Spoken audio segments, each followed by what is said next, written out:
Indian geography के अंतर्गत last class में जो हमने किया था, लास्ट क्लास में हमने मैपिंग की आधारभूत क्लास की थी। आपकी मानचित्रण की जो विषय वस्तु है उसका आधारभूत वाला सेक्शन हमने किया था। आज उसके आगे चलेंगे। 2 क्लासेस हो चुकी हैं आप सभी की, और मेरा प्रयास था कि 2 क्लासेस में आपको शुरुआती प्रारंभ से, मतलब मैं आधार से शिखर तक, जैसा कि मेरा हमेशा हर एक क्लास को मैं रखता हूँ, वैसे ही इस क्लास को भी आगे अभी बढ़ाएंगे, कंटिन्यूअस करेंगे। तो आज जो है थोड़ा सा समुद्री क्षेत्र को देखते हैं कि समुद्र में क्या है। हमने स्थलीय क्षेत्र तो पूरा लगभग देख लिया था। एक बार जो है भारत की समुद्री जल सीमा को समझने का प्रयास करें, ये सारी चीजों को देखने का प्रयास करें। तो देखिए, ये जो आप क्षेत्र देख रहे हैं, मुख्य भूमि वाला क्षेत्र जो है मेनलैंड एरिया या स्थलीय क्षेत्र, जहां पर एक आबादी निवास करती है ना। अभी भारत सरकार के द्वारा समुद्री क्षेत्र के लिए डीप ओशन मिशन भी चालू किया गया है, ताकि समुद्रों में छुपे हुए संसाधनों को क्या किया जाए, उनकी रिसर्च हो सके, अन्वेषण हो सके। और भारत का जो समुद्री क्षेत्र है, तो कोई भी क्षेत्र, आप लोग घरेलू सीमा की बात करते हैं ना, जीडीपी की बात जब हम करते हैं, तो जीडीपी में जो कहते हैं ना कि सकल घरेलू उत्पाद का मतलब ये है कि देश की घरेलू सीमा के अंतर्गत, है ना, उत्पादित होने वाला वस्तुओं और सेवाओं का अंतिम मौद्रिक मूल्य जीडीपी कहलाता है। तो घरेलू सीमा के अंतर्गत क्या क्या घरेलू सीमा में आएगा, तो स्थलीय भूमि के साथ साथ जलीय क्षेत्र भी आपकी घरेलू सीमा होती है। अब इसको लेकर के एक कानून बना हुआ है, अनक्लॉज। यूनाइटेड नेशन के द्वारा एक कन्वेंशन बनाया गया समुद्र पर, है ना, समुद्र पर एक कन्वेंशन बनाया गया। और इस कन्वेंशन का जो अल्टीमेट पूरा कंप्लीट पर्पस था, इसका पर्पस यही था अनक्लॉज का, कि कहीं ना कहीं पे जो समुद्री क्षेत्र है, इसको लेकर जो विवाद होते रहते हैं, इसको लेकर के, क्योंकि कहीं ना कहीं पे ये एक बड़ा क्षेत्र है, और इसको लेकर अभी आप देख रहे हैं चाइना को लेकर के, चाइना किस तरीके से विस्तारवादी नीति है ना। तो इसको लेकर के स्पष्टता हो सके, तो यूनाइटेड नेशन के द्वारा एक कानून पारित किया गया था। इस कानून को बोलते हैं UNCLOS. United Nation convention law of sea, है ना, समुद्र पर यूनाइटेड संयुक्त राष्ट्र संघ की एक संधि है। इसी संधि के अनुसार ही सारे के सारे जितने भी देश हैं, इसी का अनुपालन करते हैं, इसी संधि के अंतर्गत कार्य करते हैं। तो अब सबसे पहले आप समझिए, कोई भी देश है, समुद्र में कितना हिस्सा उसका खुद का है और कितना हिस्सा है जो स्वतंत्र तौर पे कोई भी देश उस पर व्यापार कर सकता है, उस क्षेत्र से जा सकता है। क्योंकि आपको पता है, परिवहन को लेकर के समुद्री परिवहन एक सबसे महत्वपूर्ण परिवहन में से एक है। तो परिवहन में समुद्री परिवहन को लेकर के भी आपको चीजों को समझना होगा। तो एक बार जो है आज जो हम पढ़ेंगे, थोड़ा सा समुद्र वाले क्षेत्र को समझने का प्रयास करेंगे। आप लोग हेडिंग डाल सकते हैं, भारत की समुद्री सीमा, है ना, ये हेडिंग डाल सकते हैं। तो एक बार पहले मैं यहाँ पे आपको बनाऊंगा, आप भी इसको मेरे साथ साथ बनाते जाइएगा। देखिए, कोई भी देश हो, उसकी जो तट रेखा होती है, वो तट रेखा कटी फटी होती है। जैसे भारत की तट रेखा आप देखिए कुछ ये है ना, कटी फटी तट रेखा इसलिए क्योंकि समुद्र जो है तट रेखा को कभी भी समतल नहीं रहने देता या फिर एक समानांतर नहीं रहने देता। समुद्र किसी न किसी क्षेत्र में उसे काटता ही रहता है, ठीक है। समुद्र के अंदर तरंगीय बल है ना। तो इस कटी फटी रेखा को सबसे पहले अनक्लॉज के अंतर्गत इसको क्या किया जाता है, मिला दिया जाता है। मैं अभी इसे तट रेखा को मिला देता हूं। इस तट रेखा को हम क्या करेंगे, मिला देते हैं, है ना, इस तट रेखा को, ताकि ये रहे कि कटी फटी ना रहे, बराबर रहे, समानांतर रहे। इस रेखा को कहते हैं आधार रेखा। इसको क्या बोलते हैं, आधार रेखा। आधार रेखा एक तरीके से ये मान लीजिए कि आधार रेखा जो बनाई जाती है, आधार रेखा के अंदर जो वाटर बॉडी होती है, इसको बोलते हैं आंतरिक जल। और ये उस देश का हिस्सा ही माना जाता है। मतलब ये जो आधार रेखा है, आधार रेखा के अंदर का जितना भी वाटर बॉडी है, माना जाता है कि उस देश का प्रॉपर हिस्सा है, ठीक है। ये आपको समझना चाहिए कि इतने हिस्से तक भूमि निकली हुई है, ये जलमग्न है भूमि, ये माना जाता है। यानी इस हिस्से में भी भूमि रही होगी पहले, है ना।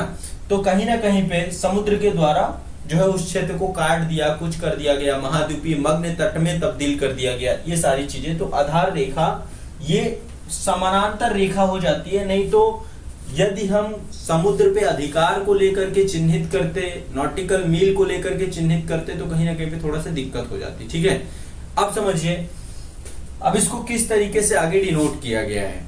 ठीक है, समुद्री मील के अंतर्गत है ना, एक समुद्री मील के अंतर्गत, एक नॉटिकल मील के अंतर्गत या एक समुद्री मील के अंतर्गत 1.8 मील के बराबर होता है। अभी आगे इसको और मैं आपको क्लियर कर दूंगा।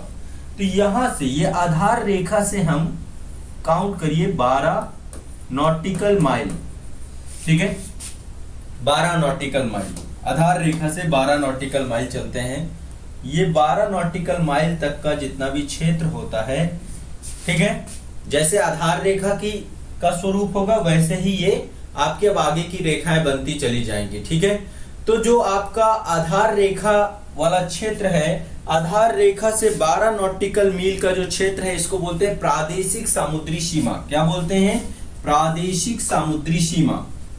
प्रादेशिक समुद्री सीमा, प्रादेशिक समुद्री सीमा।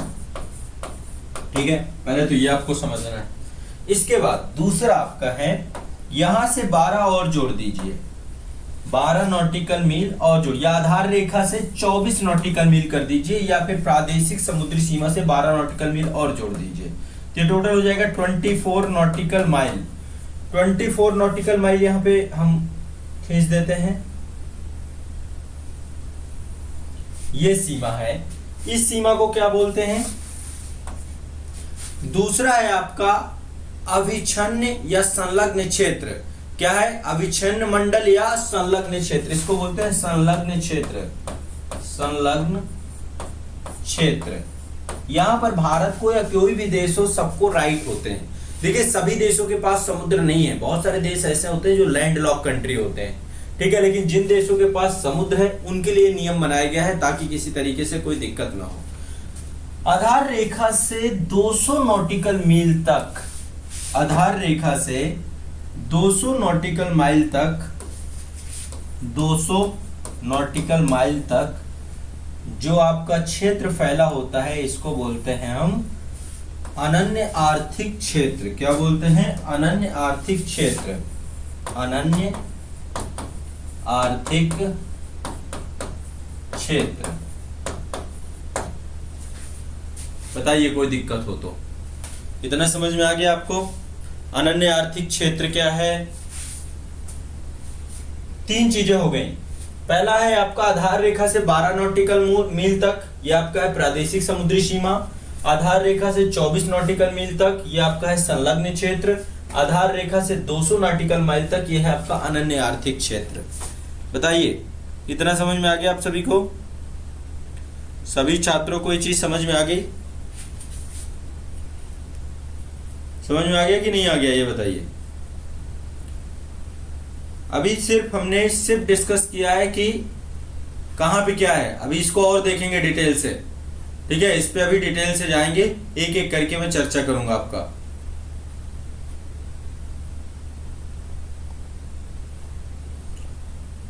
ठीक है, क्लियर है?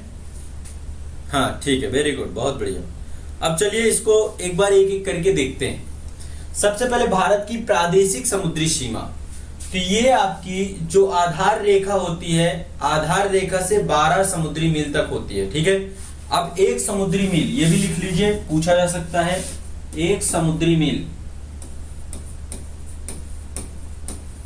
या नॉटिकल मील इक्वल टू कितने किलोमीटर के अंतर्गत होता है? एक नॉटिकल मील होता है 1.852 किलोमीटर के अंतर्गत होता है। इतना आपको ये फॉर्मूला पता होना चाहिए, ये भी कई बार पूछा गया है।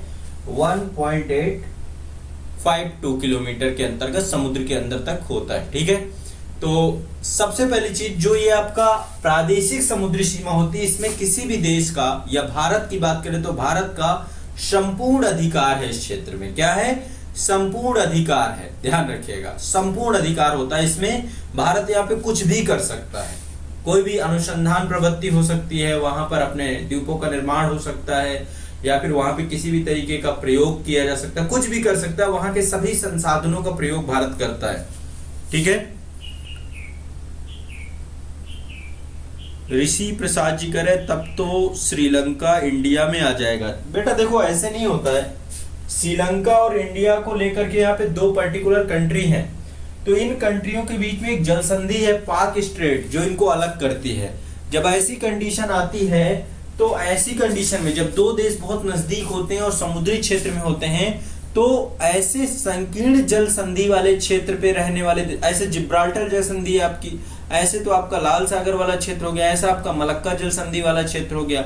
जो क्षेत्र जल संधियों से जुड़े होते हैं इनका दोनों देशों के द्वारा आपस में बैठ करके द्विपक्षीय वार्तालाप के माध्यम से अपने देश के सीमाओं का, जलीय सीमाओं का निर्धारण किया जाता है और जलीय सीमाओं का उल्लंघन वहां पर किसी भी देश के नागरिकों को, जैसे हमारे देश के तटीय क्षेत्रों पे मछुआरे हैं बहुत बड़ी संख्या में, तो मछली को लेकर के, मत्स्य पालन को लेकर कितने क्षेत्र में और कहां कितने क्षेत्र में किसकी नौसेना लगेगी, ये सारा चीजें यहाँ पर पहले से पूर्व निर्धारित की जाती हैं। ठीक है, तो जलीय सीमा का निर्धारण किया जाता है और जलीय सीमा भी बकायदा, जैसे स्थलीय सीमा आपकी चिन्हित है, फेंसिंग की गई है, वैसे जलीय सीमा पे भी बकायदा जो है फेंसिंग टाइप में ही की जाती है। वहां पर भी ये चिन्हित किया जाता है कि ये भारत की जलीय सीमा है या ये अन्य किसी देश की जलीय सीमा है।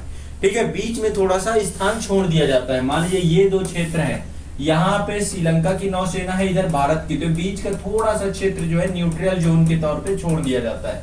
कई बार होता है कि सीमा का उल्लंघन भी हो जाता है, लेकिन ऐसा नहीं होना चाहिए कि सीमा के अंदर प्रवेश कर जाए। तो ये आपके जहां पे भी जल संधि वाले क्षेत्र हैं, ये दोनों देशों के आपस में द्विपक्षीय संबंधों के माध्यम से चीजें तय कर ली जाती हैं, कौन कितने क्षेत्र तक रहेगा। ठीक है, ध्यान रखिएगा इस बात को, इसमें कोई आपको ध्यान देखना नहीं है।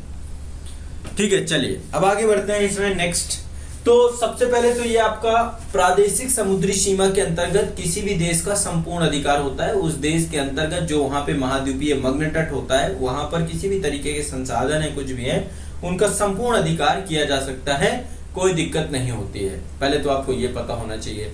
इसके बाद आधार रेखा से 24 नॉटिकल मील तक दूसरा है आपका, लिख सकते हैं आप इस चीज को, इसको साथ साथ लिखते जाइए, लिख लीजिए, प्रादेशिक समुद्री सीमा के अंतर्गत संपूर्ण अधिकार होता है किसी देश का। ठीक है, संपूर्ण अधिकार यानी कि कुछ भी कर सकता है, जो भी है वहां पे संसाधन, रिसोर्सेस सभी का पूर्ण दोहन कर सकता है। इसके बाद 24 नॉटिकल मील तक के दूरी को संलग्न क्षेत्र मंडल या संलग्न जोन कहते हैं। ठीक है, कंटिन्यूअस जोन कहा जाता है। ठीक है, तो अब इस क्षेत्र में भारत को राजकोषीय अधिकार प्राप्त होता है। कैसा अधिकार प्राप्त होता है? इस क्षेत्र में किसी भी देश को राजकोषीय अधिकार प्राप्त होता है। कैसा अधिकार?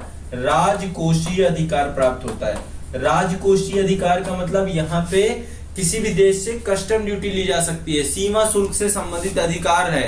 ठीक है, सीमा शुल्क यहाँ पे वसूला जाता है 24 नॉटिकल। तो यदि कोई भी देश भारत के 24 नॉटिकल मील यानी संलग्न क्षेत्र में प्रवेश करता है तो उसको कस्टम ड्यूटी देनी होगी। ठीक है, उसे सीमा शुल्क देनी होगी।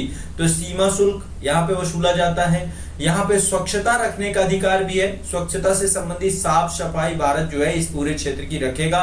इसके अलावा कोई भी विदेशी नागरिक भारत की सीमा में प्रवेश करेगा तो वो यदि 24 नॉटिकल को अंदर आ जाएगा तो ये माना जाएगा कि वो देश, यानी माइग्रेशन को लेकर, अप्रवासियों को लेकर कानून बनाने का भी अधिकार इसी क्षेत्र तक होता है।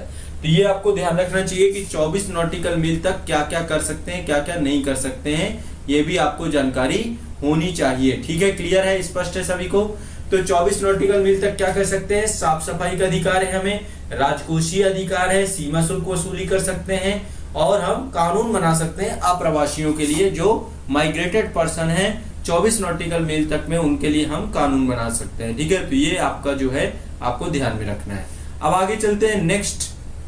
अगला है आपका अनन्य आर्थिक क्षेत्र, एक्सक्लूसिव इकोनॉमिक जोन। ये आपका आधार रेखा से 200 नॉटिकल मील तक होता है। आधार रेखा से 200 नॉटिकल मील तक के क्षेत्र में क्या होता है आपका? ये आपका होता है अनन्य आर्थिक क्षेत्र। ठीक है, अब यहाँ पर क्या क्या होता है, क्रम से एक एक बातें लिख लीजिए। ठीक है, क्या क्या है? सबसे पहले भारत यहाँ पे इस क्षेत्र में प्राप्त होने वाली खनिज संपदा का दोहन कर सकता है। यहाँ पे किसी भी प्रकार के जो खनिज पाए जाएंगे इनका दोहन कर सकता है। ठीक है, तो यहाँ पे प्राप्त होने वाली खनिज संपदा का दोहन कर सकता है। दूसरा, सागरीय जल शक्ति के लिए यहाँ पर अनुसंधान कार्य कर सकता है या उसका प्रयोग कर सकता है। ठीक है, यहाँ पे सागरीय जल शक्ति जो होती है उसका भी प्रयोग कर सकता है। इसके अलावा समुद्री जीवों को भी यहाँ पर उनको भी दोहन कर सकता है। क्या कर सकता है समुद्री जीवों का? समुद्री जीवों का भी दोहन कर सकता है यहाँ पे। दूसरा, समुद्री खनिजों का संरक्षण कर सकता है और अनुसंधान कर सकता है। ठीक है, समुद्री खनिजों का दोहन कर सकता है और अनुसंधान का कार्य भी भारत कर सकता है। एक चीज और ध्यान रखिएगा, जिस तरीके से भारत की आबादी बढ़ रही है, किसी भी देश की आबादी जब बढ़ती है तो आबादी बढ़ने पर आने वाले समय में ऐसी कंडीशन भी हो सकती है कि किसी भी देश को द्वीपों की जरूरत पड़े या कुछ भी करे, या फिर कह सकते हैं भविष्य के लिए, फ्यूचर के लिए, या फिर कोई रिसर्च कार्य करना है। रिसर्च कार्य करने के लिए उसको कंट्री के मुख्य भूमि के अंदर नहीं करना, तो द्वीप बना के किया जा सकता है। तो कृत्रिम द्वीपों का निर्माण भी किया जा सकता है अनन्य आर्थिक क्षेत्र में। क्या किया जा सकता है? अनन्य आर्थिक क्षेत्र। तो यहाँ पे खनिज संसाधनों का दोहन करने का अधिकार है, नए द्वीपों का बनाने का अधिकार है, वैज्ञानिक अनुसंधान करने का अधिकार है। ये आपको पता होना चाहिए। कहां पर? एक्सक्लूसिव इकोनॉमिक जोन पे। ठीक है, ये आपको जानकारी होनी चाहिए सभी को। बताइए कोई दिक्कत हो तो, कोई समस्या है? लिख लिया सभी ने ये सारे पॉइंट? देखिए, जो आपकी प्रादेशिक सीमा है, प्रादेशिक समुद्री सीमा 12 नॉटिकल मील तक, यहाँ पर क्या कर सकते हैं? संपूर्ण कंप्लीट राइट है। ठीक है, जैसे कि मुख्य भूमि पे वैसे यहाँ पे सारे नियम कानून सब कुछ लगेंगे। और एक चीज और ध्यान रखिएगा, ये जितना भी अपतटीय क्षेत्र होता है, जितना भी अपतटीय क्षेत्र, अपतटीय मतलब तट से थोड़ा सा दूर, यहाँ पे जो भी संसाधन होते हैं सारे केंद्र सरकार के अंतर्गत आते हैं। जैसे यहाँ पे मुंबई हाई है, मुंबई हाई यहाँ पर है, मुंबई हाई से तेल निकाला जाता है और ये भारत की एक बड़ी साइट है जहाँ पे पेट्रोलियम है। तो ये सेंटर महाराष्ट्र के सरकार के अंतर्गत नहीं आएगा। राज्य सरकार का समुद्री क्षेत्रों में जो भी संसाधन मिलेंगे ये राज्य सरकार के अंतर्गत ना होकर के केंद्र सरकार के अंतर्गत होंगे। किसके अंतर्गत होंगे? केंद्र सरकार के। ये ध्यान रखिएगा। ठीक है, कि राज्य सरकार के अंतर्गत वही संसाधन माने जाएंगे जो राज्य की भूमि, जो स्थलीय सीमा है उसके अंतर्गत है। समुद्री सीमा में, जल सीमा में, क्योंकि ये केंद्र सरकार संघ सूची का विषय है। ठीक है, जो भी आपके अपतटीय है, महाद्वीपीय, मग्न तट है, सेल्फ है, तो अभी भारत सरकार के द्वारा डीप ओशन मिशन प्रारंभ किया गया है। और डीप ओशन मिशन का भी उद्देश्य यही है कि समुद्री संसाधनों की खोज की जाए, वहां पर जो अपार संभावनाएं हैं, क्योंकि अभी समुद्र का दोहन नहीं किया गया है। ध्यान रखिएगा, समुद्र का दोहन नहीं किया गया है। तो चीन के द्वारा लगातार बड़े स्तर पे कार्य किया जा रहा है, नए नए द्वीपों का निर्माण किया जा रहा है समुद्री क्षेत्रों में। तो ये भी आपको पता होना चाहिए।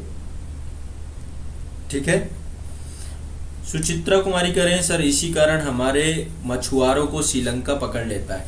देखो, मछुआरे इतना शिक्षित नहीं होते और कई बार क्या होता है, जैसे भारत और श्रीलंका है ना, तो भारत श्रीलंका के बीच में बहुत सारे द्वीप हैं। जो आपका राम सेतु है ये धनुषकोटी से प्रारंभ होता है और इसके बाद ये जो है श्रीलंका में कई द्वीप ऐसे हैं जो कि द्वीप विवादित हैं। एक द्वीप है कच्चा तीबूदूत। कच्चा तीबूदूत जो है दोनों देशों के बीच में विवाद का कारण है। अभी तक स्पष्ट ही नहीं हुआ है कि किसके अधिकार क्षेत्र में आता है। वैसे ही न्यू मूर द्वीप है आपका, वो भी अभी विवाद के द्वीप है। कई सारे द्वीप ऐसे हैं जो कि विवादित हैं, आपस में ये क्लियर नहीं है कि इस द्वीप में किस देश का अधिकार क्षेत्र आता है। तो इस कारण से मछुआरों को क्या है, उनको तो देखिए वो वित्तीय जो है लाभ के लिए समुद्र में निकलते हैं। ठीक है, और वित्तीय लाभ के लिए उन्हें ये रहता है कि जब तक उनका जो भी खर्च है, जो एक्सपेंसेस है, या अधिकतम लाभ, तो उस चक्कर में कई बार होता है कि वो प्रादेशिक समुद्री सीमाओं का उल्लंघन कर देते हैं और उल्लंघन करने के कारण से फिर धरे जाते हैं, फिर पकड़े जाते हैं। और बहुत बड़ी संख्या में मछुआरे जो है श्रीलंका की जेलों में कैद हैं। भारत में भी श्रीलंका के मछुआरे कैद हैं। तो हर बार आप देखते होंगे 15 अगस्त या 26 जनवरी को दोनों देशों के द्वारा, है ना, या फिर एक पर्टिकुलर कोई डेट के द्वारा जो उस देश में बहुत ज्यादा इंपॉर्टेंट हो तो उसको छोड़ते हैं मछुआरों को।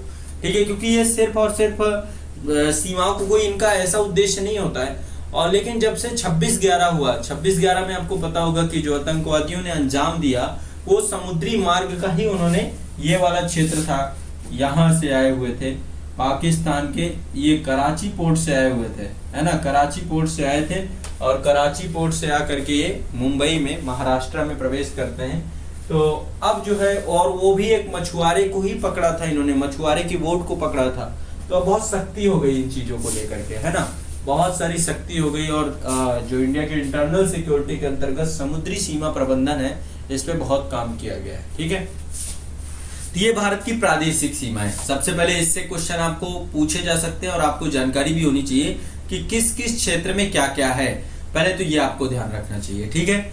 अब देखिए भारत की जो समुद्री सीमा है, मैंने कल आपको बताया था कि यदि हम मुख्य भूमि के देखें तो मुख्य भूमि की जो समुद्री सीमा है वो लगभग आपकी मेनलैंड की, चलिए ये हो गया, ये कंप्लीट हो गया। अब आगे बात करते हैं जो हमारी समुद्री सीमा है, ये पूरी समुद्री सीमा की बात करते हैं। ये वाली गुजरात है आपका, 9 राज्य हैं, 9 राज्य समुद्र से लगे हुए हैं, 9 राज्यों के पास समुद्र है, ठीक है। सबसे पहला राज्य आपका गुजरात है, दूसरे नंबर पे आपका महाराष्ट्र है, तीसरे नंबर पे गोवा है, चौथे नंबर पे आपका कर्नाटक है, 5वें नंबर पे आपका केरल है, ठीक है, 6वें नंबर पे आपका तमिलनाडु है, 7वें नंबर पे आपका आंध्र प्रदेश है, 8वें नंबर पे आपका उड़ीसा है और 9वें नंबर पे आपका वेस्ट बंगाल है। ये 9 स्टेट हैं। 9 स्टेट के बाद क्या है, 9 स्टेट के पास अपना लैंड बॉडी है, ठीक है, ये आपको पता होना चाहिए। क्लियर है सभी को? इतना इसमें तो कोई कंफ्यूजन है नहीं, ना किसी को होना चाहिए, नहीं है ना। अब चलो आगे बढ़ते हैं इनके बारे में।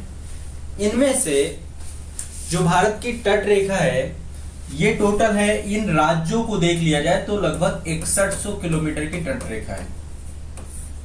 लेकिन यदि हम इनको जोड़ लें, जो ये द्वीप है, अंडमान निकोबार द्वीप समूह हो गए, यहाँ पे लक्षद्वीप हो गए, इनकी तट रेखा को भी जोड़ लीजिए तो भारत की तट रेखा लगभग है 7515 किलोमीटर के आसपास, लगभग इतनी है। यदि द्वीपों सहित जोड़े तो 7515 हो जाएगी और यदि केवल तट में राज्यों को जोड़े तो 6100 किलोमीटर है, ठीक है। ये पता होना चाहिए कि भारत की मुख्य भूमि की तटीय सीमा 6100 किलोमीटर है और यदि अंडमान निकोबार द्वीप समूह, लक्षद्वीप सहित अन्य द्वीपों को सम्मिलित कर लिया जाए तो यही तटीय सीमा 7515 किलोमीटर हो जाती है, ठीक है। अब जो हिंद महासागर है हमारा, आप देखेंगे भारत उसके बिल्कुल सेंट्रल में अवस्थित है, केंद्र में अवस्थित है। हिंद महासागर के भारत बिल्कुल केंद्र में अवस्थित है, सेंट्रल वाली पोजीशन है। अफ्रीका आपका भारत के पश्चिम में है और इधर आसियान कंट्री है खूब सारी, तो हिंद महासागर का सेंट्रल पॉइंट है। तो सामरिक तौर पे इस सीमा का बहुत इंपॉर्टेंस होता है, ठीक है। सामरिक तौर पे, प्राकृतिक तौर पे, सामरिक तौर पे, आर्थिक नजरिए से ये बहुत महत्वपूर्ण है, ठीक है। तो भारत की जो तट रेखा है इसको हमने पिछले सेशन में भी मैंने बताया था कि इसमें पश्चिमी तट रेखा और पूर्वी तट रेखा, मुख्य रूप से देखा जाए तो 2 तट रेखा है। एक ये आपकी पश्चिमी तट रेखा है ना, ये आपकी क्या है, पश्चिमी तट रेखा है। यहां से गुजरात से आपका ये पूरी पश्चिमी तट रेखा है, यहां तक कन्याकुमारी तक, और इधर जो है पश्चिम बंगाल से ले लीजिए और ये आपकी है पूर्वी तट रेखा। फिर मैंने इन तटों के नाम भी आपको बताए थे, ठीक है। लेकिन अभी बात इससे नहीं बनेगी, कुछ चीजें और आप हैं जो अपने मानचित्र में मेंशन करेंगे सभी को, ठीक है, जिससे क्वेश्चन पूछा जाता है, कई बार क्वेश्चन आते हैं। अभी मैं तट रेखाओं पे आता हूं। तट रेखाओं से पहले मैं यहाँ पे आपको एक चीज और दिखाना चाहता हूँ। कुछ पर्टिकुलर चैनल है, कुछ पर्टिकुलर चैनल है, ठीक है। उन चैनल्स के बारे में भी मैं चाहता हूं कि आपसे एक बार डिस्कस किया जाए, ठीक है। 1 मिनट।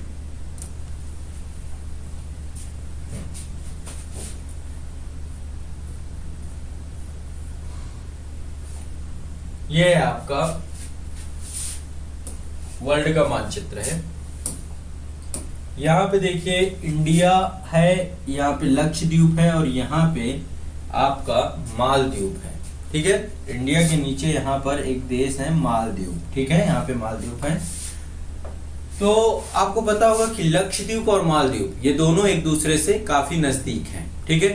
अब 2 आपको ध्यान रखना है, जो मालदीव है, ठीक है, एक चीज ध्यान रखते हैं। यहाँ से थोड़ा सा मैं आपको ये आसान कर देता हूं। यहाँ पे मैं इक्वेटर ड्रॉ कर रहा हूं, ये आपका 0 डिग्री है, ठीक है। 0 डिग्री से ऊपर जाएंगे तो संख्या बढ़ती जाएगी, 1 डिग्री, 2 डिग्री, 3 डिग्री, 90 डिग्री तक ऊपर जाते रहेंगे। तो सबसे पहले 8 डिग्री जो आपका है, 8 डिग्री मालदीव को मिनिकॉय से अलग करता है। लिख लो ये चीज को, 8 डिग्री चैनल इसे बोलते हैं। 8 डिग्री चैनल मालदीव को मिनिकॉय से अलग करता है। 8 डिग्री चैनल मालदीव को मिनिकॉय से अलग करता है, दोनों को पृथक करता है। ठीक है, 8 डिग्री चैनल का मतलब ये है कि 8 डिग्री जो आपकी अक्षांश रेखा है वो किसको अलग करती है, मालदीव को मिनिकॉय से। याद रखना है मिनिकॉय लक्षद्वीप का ही एक द्वीप है छोटा सा, ठीक है, लक्षद्वीप का ही एक हिस्सा है मिनिकॉय। दूसरा, मिनिकॉय को मैं एक बार इस चीज को एक बार देखता हूं, शायद मेरे पास इसकी पीडीएफ हो।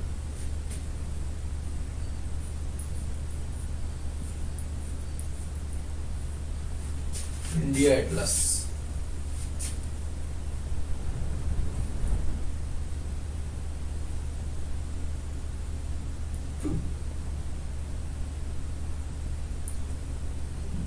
प्रतीक्षा कर लीजिए। आपको कुछ मैं चाहता हूं कि बेहतर से बेहतर आपको दे पाऊं, उसको लेकर मैं प्रयासरत हूं। नहीं,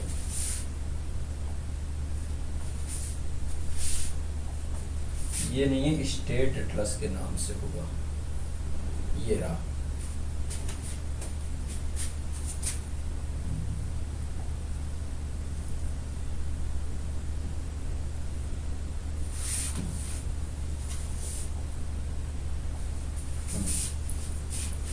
इसमें सारे स्टेट है लगभग।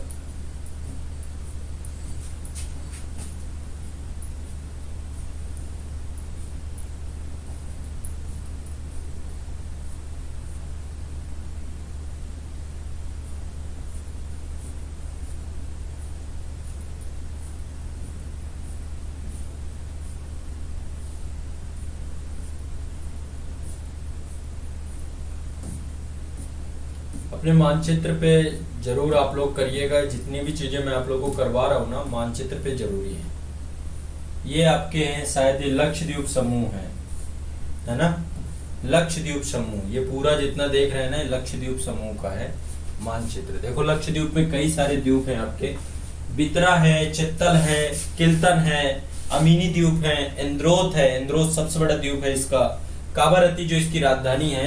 तो यहाँ पे देखिए ये आपका जो है 2 चैनल है, एक है जो लक्षद्वीप को मिनिकॉय से अलग करता है, लक्षद्वीप को मिनिकॉय से अलग करने वाला आपको याद कर लेना है, लक्षद्वीप को मिनिकॉय से अलग करने वाला है 9 डिग्री चैनल, और मिनिकॉय को मालदीव से अलग करने वाला 8 डिग्री चैनल। ये दोनों आपको याद कर लेना है, ठीक है। ये आपका मिनिकॉय द्वीप है, ठीक है, ये दोनों याद कर लीजिए 8 डिग्री और 9 डिग्री को लेकर के, हमेशा के लिए है, देखो हमेशा के लिए काम आएगा 8 डिग्री और 9 डिग्री, ठीक है। 8 डिग्री और 9 डिग्री बिल्कुल रट जानी चाहिए, मेरी क्लास में ये ना रहे 8 डिग्री मतलब मिनिकॉय मालदीव नीचे है, मालदीव नीचे है ना, और जैसे ही संख्या बढ़ेगी 9 डिग्री आपका मिनिकॉय को लक्षद्वीप से अलग करने का प्रयास करेगा।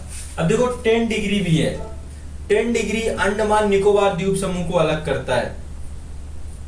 10 डिग्री जो है अंडमान निकोबार द्वीप समूह को आपस में अलग करता है, अंडमान को निकोबार से अलग करने का काम 10 डिग्री करता है, अंडमान को निकोबार से अलग करने का काम 10 डिग्री चैनल करता है। अंडमान को निकोबार से, मैं आपको एक बार एक चीज दिखाता हूँ, ये देखिए ये मेरा मानचित्रण है, जो मैं आप लोगों को मानचित्रण बोलता रहता हूँ। आप देखिए मैंने खुद ऑलरेडी बहुत अच्छे से मानचित्रण पे मैंने हमेशा काफी काम कर रखा है, हर चीज को लेकर के। जो मैं आपको तट रेखा बता रहा था, देखिए मैंने भी तट रेखा बनाई है, बहुत साफ और स्पष्ट। ऐसे ब्लैंक मानचित्र पे आप लोग जरूर बनाया करिए, आप लोग को बहुत इसका बेनिफिट मिलेगा, ठीक है। आप में से शायद एक स्टूडेंट पूछ रहा था अनक्लॉज के बारे में, जो आपकी समुद्र पर संयुक्त राष्ट्र की संधि थी, ये 1982 पे हुई थी। अनक्लॉज जो है ना आपका 1982 में हुई थी, ठीक है, ये भी ध्यान रखिएगा, लिख लीजिएगा अनक्लॉज कब हुई थी, 1982 में।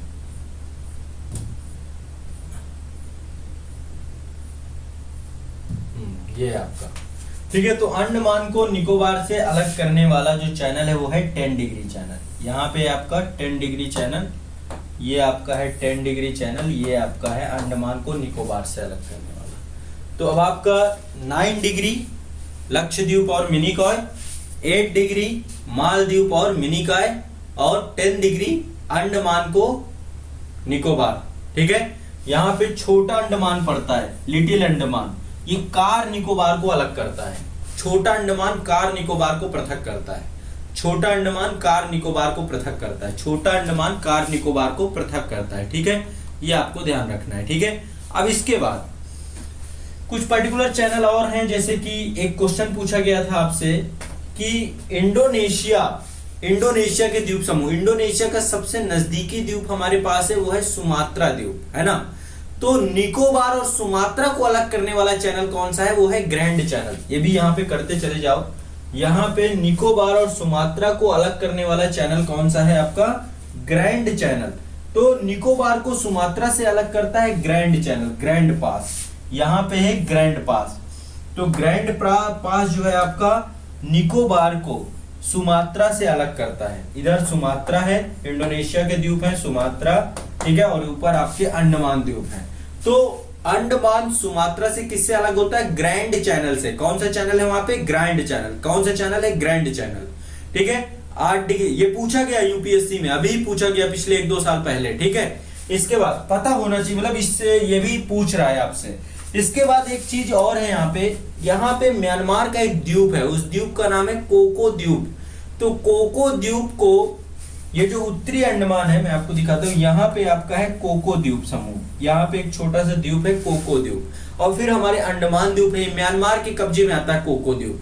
तो कोको द्वीप को उत्तरी अंडमान से या अंडमान से अलग करने का काम करता है यहाँ पे कोको चैनल। यहाँ पे क्या है, कोको चैनल। अंडमान को कोको चैनल के द्वारा अलग किया जाता है, ठीक है। ये भी पूछ सकता है, आपको पता होना चाहिए, ठीक है। यहाँ पे आपको पता है तमिलनाडु और श्रीलंका के बीच में एक चैनल जिसको बोलते हैं पाक स्ट्रेट, पाक चैनल, पाक स्ट्रेट है यहाँ पे, पाक स्ट्रेट। पाक स्ट्रेट जो है वो श्रीलंका को अंडमान से अलग करती है, ये भी आपको पता होना चाहिए। इसके बाद मन्नार की खाड़ी जो आपकी यहाँ पे है, मन्नार की खाड़ी भी श्रीलंका, और अब वो खाड़ी एक गल्फ है ना, छोटी सी जलराशि है जो 3 तरफ से भूमि से घिरी हुई है। तो ये आपकी जो है तमिलनाडु और श्रीलंका को मन्नार की खाड़ी भी अलग करती है। एक चीज और ध्यान रखिएगा, अंडमान निकोबार द्वीप समूह में भी जो दक्षिणी अंडमान है, देखो 3 अंडमान 4 हैं, उत्तरी अंडमान, मध्य अंडमान, दक्षिणी अंडमान और लिटिल अंडमान, ठीक है। यहाँ पे उत्तरी अंडमान, फिर मध्य अंडमान, फिर आपका दक्षिणी अंडमान और फिर लिटिल अंडमान। लिटिल अंडमान यानी कि दक्षिणी अंडमान और लिटिल अंडमान यानी कि दक्षिणी अंडमान, देखो 4 है अंडमान, उत्तरी अंडमान, मध्य अंडमान, दक्षिणी अंडमान और लिटिल अंडमान। तो दक्षिणी अंडमान और लिटिल अंडमान के बीच में भी एक पास है, इसको बोलते हैं डंकन पास। क्या बोलते हैं इसको, डंकन पास। क्या बोलते हैं इसको, डंकन पास। पता होना चाहिए आपको, क्या बोलते हैं इसको, डंकन पास। तो ये भी आपको पता होना चाहिए। वैसे मैं द्वीपों में अलग से आपको अंडमान और लक्षद्वीप दोनों के बारे में पढ़ाऊंगा, तो ये भी आपको पता होना चाहिए सभी को, ठीक है, सभी को ये पता होना चाहिए। अब एक चीज और यहाँ पे देख लो, जो तट रेखा है हमारी, तट रेखा में भारत की सबसे लंबी तट रेखा गुजरात की है। गुजरात की सबसे लंबी तट रेखा किसकी है, गुजरात की। और दूसरे नंबर पे आपका है आंध्र प्रदेश। आंध्र प्रदेश दूसरे नंबर पे है, पहले नंबर पे गुजरात के। तो कई बार आता है कि भारत की सबसे लंबी तट रेखा किसकी है, तो ये भी आपको पता होना चाहिए कि भारत में सबसे लंबी तट रेखा किसकी है, गुजरात की है। भारत में सबसे लंबी तट रेखा किसकी है, गुजरात की है। ये भी आपको पता होना चाहिए कि भारत में सबसे लंबी तट रेखा गुजरात की है, ठीक है। क्लियर है सभी को, स्पष्ट है, क्लियर है सभी को, स्पष्ट है कि नहीं स्पष्ट है? हाँ, एक बार बताते जाइए सभी लोग कि जितना मैं बता रहा हूं समझ में आ रही है ना, सारी चीजें, सभी चीजें समझ में आ रही हैं आप लोगों को? लिखते जा रहे हैं, मानचित्रण में भी देखते जा रहे हैं।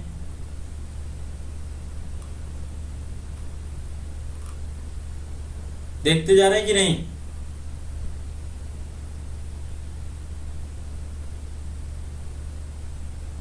एक बार थोड़ा सा कमेंट कर दिया करिए, फास्ट कमेंट कर दिया करिए। चलिए, वेरी गुड, बहुत बढ़िया।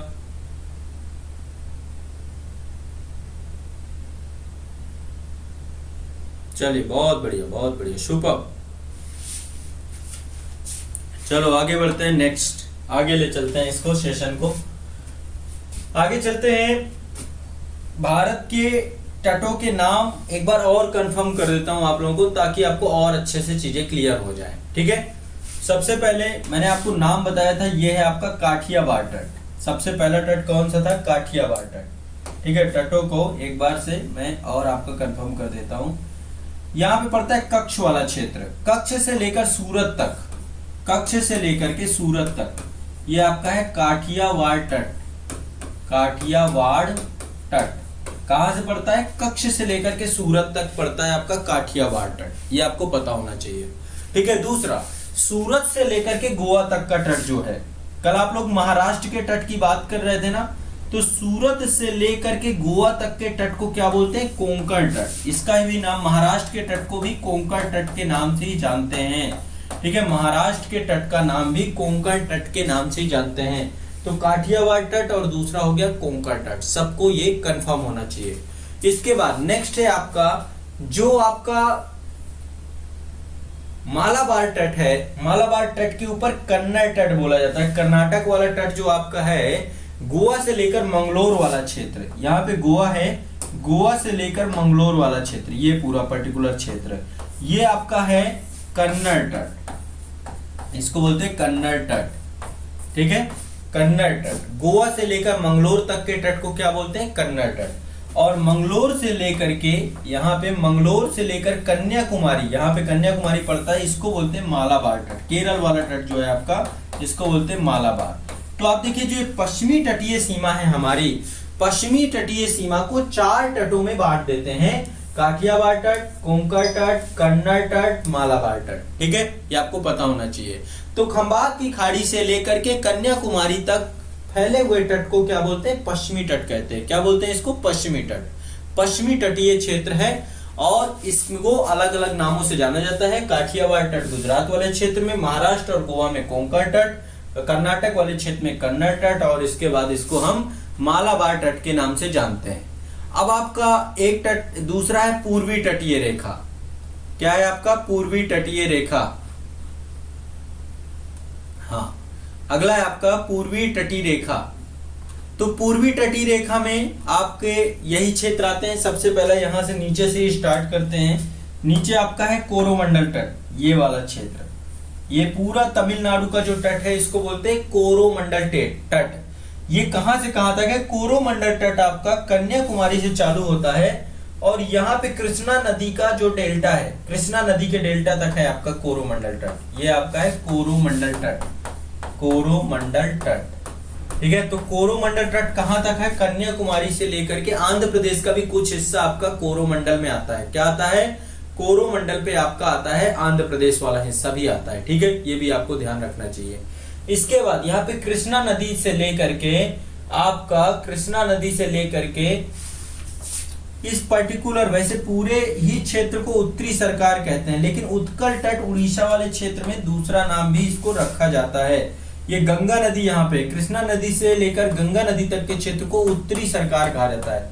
उत्तरी सरकार, इसका एक दूसरा नाम भी है, उत्तरी सरकार तट भी बोला जाता है, या इसको बोला जाता है काकीनाडा तट। काकीनाडा तट के नाम से भी इसको जानते हैं। लेकिन ये जो उड़ीसा वाला क्षेत्र है, यहाँ पर भी तट को हम उत्कल तट के नाम से जानते हैं। इसको हम उत्कल तट भी कहते हैं, उत्कल तट भी कहते हैं। ठीक है, तो ये भारत के तटों के नाम हैं। पूर्वी तट को 3 भागों में बांटते हैं और पश्चिमी तट को 4 भागों में बांटते हैं। गड़बड़ नहीं होना चाहिए कहीं पर भी, ये ध्यान रखिएगा, कम से कम याद रखिएगा। ठीक है, तो पूर्वी तटीय रेखा आपकी कन्याकुमारी से चालू होती है और गंगा नदी तक खत्म हो जाती है, गंगा नदी वाले क्षेत्र में रहती है। ठीक है, ये आपको पता होना चाहिए। ठीक है, क्लियर है, सभी को स्पष्ट है। अब यहाँ पे बहुत सारे द्वीप पाए जाते हैं, यहाँ पर बहुत सारे जो है आपके मैंने आपको चैनल अभी बता ही दिए। चैनल आपको 8 डिग्री चैनल जैसे ही आए, मालदीव को मिनिकाय से, लक्षद्वीप को मिनिकाय से 9 डिग्री चैनल, अंडमान को निकोबार से 10 डिग्री चैनल, है ना, लिटिल अंडमान को कार निकोबार से, लिटिल अंडमान को कार, यहाँ पे है आपका लिटिल अंडमान, यहाँ पे है आपका कार निकोबार, दोनों को अलग करता है 10 डिग्री चैनल। ठीक है, ग्रेट पास कहाँ पे है? ग्रेट चैनल कहाँ पे है आपका? निकोबार और सुमात्रा के बीच में, ये भी आपको पता होना चाहिए। तो ये बहुत छोटी छोटी पिंटू चीजें हैं, आपको जानकारी में होनी चाहिए। ठीक है, डंकन पास बेटा मैंने अभी आपको बताया था, डंकन पास आपका लिटिल दक्षिणी अंडमान और लिटिल अंडमान के बीच में है, दक्षिणी अंडमान और लिटिल अंडमान के बीच में है। उत्तरी अंडमान, मध्य अंडमान, दक्षिणी अंडमान और लिटिल अंडमान, इन दोनों के बीच में है डंकन पास। ठीक है, इसके ऊपर है कोको चैनल, कोको द्वीप है, कोको चैनल है यहाँ पे। ठीक है, और इसके बाद आपका यहाँ पे 10 डिग्री चैनल है। 10 डिग्री चैनल के बाद नीचे ग्रेट पास आता है निकोबार के बाद। ठीक है, ये आपको ध्यान रखना है। तो आज के लिए इतना ही रखते हैं, कल जो है अभी आगे बढ़ेंगे, अभी भी आधारभूत ही चल रहा है हमारा। ठीक है, अब भारत का प्राकृतिक विभाजन हमें देखना है। प्राकृतिक विभाजन के बाद फिर क्रम से भारत के द्वीप एक साथ उठाएंगे। भारत के प्राकृतिक विभाजन पहले कर लेते हैं, फिर भारत के जो एक एक प्राकृतिक जो भी संरचनाएं हैं सबको देखते हुए चले जाएंगे। ठीक है, अभी काफी अच्छे से कराऊंगा, कुछ भी नहीं छोड़ के चलूंगा यहाँ पे। ये मेरी जिम्मेदारी है, आप लोगों का काम है इसको लगातार करते रहना और मानचित्रण कर